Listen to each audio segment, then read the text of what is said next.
regions of Minnesota, Montana, Dakotas, you will see tractors flying across the roads going to various farms because they'll share equipment, they'll share labor, and to bring in their harvest to help the community grow because they realize that, hey, not only do I have to get my crop in, but I also need my neighbor to make sure they bring theirs in order to keep this viable. They're not looking to sabotage each other.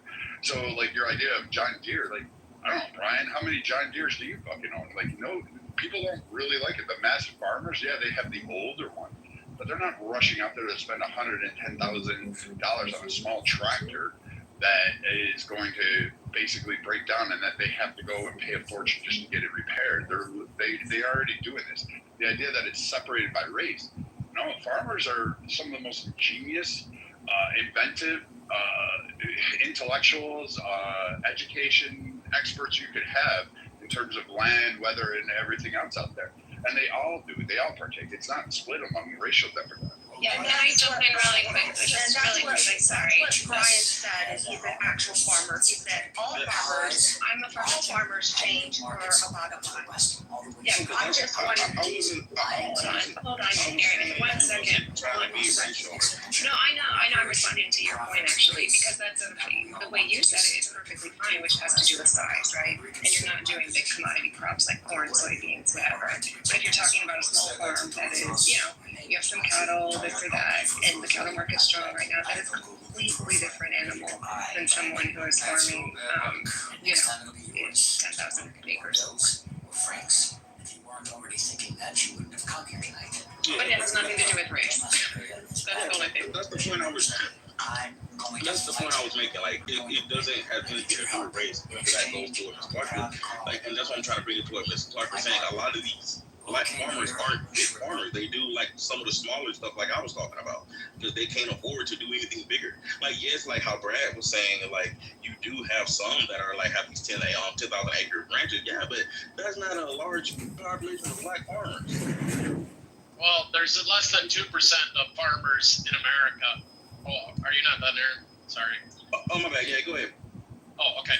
Yeah, I mean, when you start talking about small farms, I mean, less than 2% of America are farmers right now, and 1 in 50 kids are going back into agriculture of people who are in agriculture. So we're just getting less and less because we have the equipment. A small farm anymore, 150 cows, that's nothing. That's a small farm. You do that without a tractor. And the same thing when you start talking, when you get into produce farming and some of that, it's a lot more hands-on labor. So it does take more infrastructure and people to make that happen. When you start talking about cattle and row crops, you have bigger equipment. Yeah, one tractor costs $100,000, and no, that's not one that's locked out by John Deere or Case or Kubota from the right to repair. A lot of that's just protecting their Tier 4 and DEF emissions software. I can repair my own tractors about 80% of the time, but a lot of the time I don't have time to tear a tractor apart and replace the transmission a 3-day job because I have cattle, I have livestock that need taken care of. So if you want to talk about it from the scale side, absolutely. But let's just remember, all farmers are working together, and they are very inventive and make things work that don't work in a lot of sectors because they make sacrifices. And usually the least paid person is the actual owner. Totally. Yeah, and that's the reason I push back on Mrs. Clark and Hunt, because this idea that there are these big corporate farms that are just greedy and taking money, and that's why groceries have gone up, that's not the case. Like, if you look at the actual people who are farming corn in America, these are family farms, like essentially all of them. And sure, they're specialized and they have $1 million combines and things like that, but they are not making a profit right now. I mean, literally losing money as they plant their fields and as their corn's growing right now. They're not going to make any money this year. And so it's just that, like, if you're not understanding how high the inputs have gotten, you're just not understanding the reality of the situation. And most of the small farmers are going to go out of business, and we're going to lose more family farmers. And then you can really have the big corporate ones take over. But sorry. Oh, you got a call.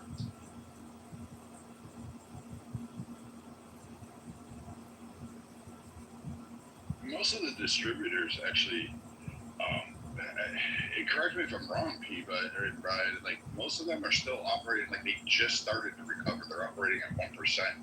cost or profit, they actually were taking a bath for a long time.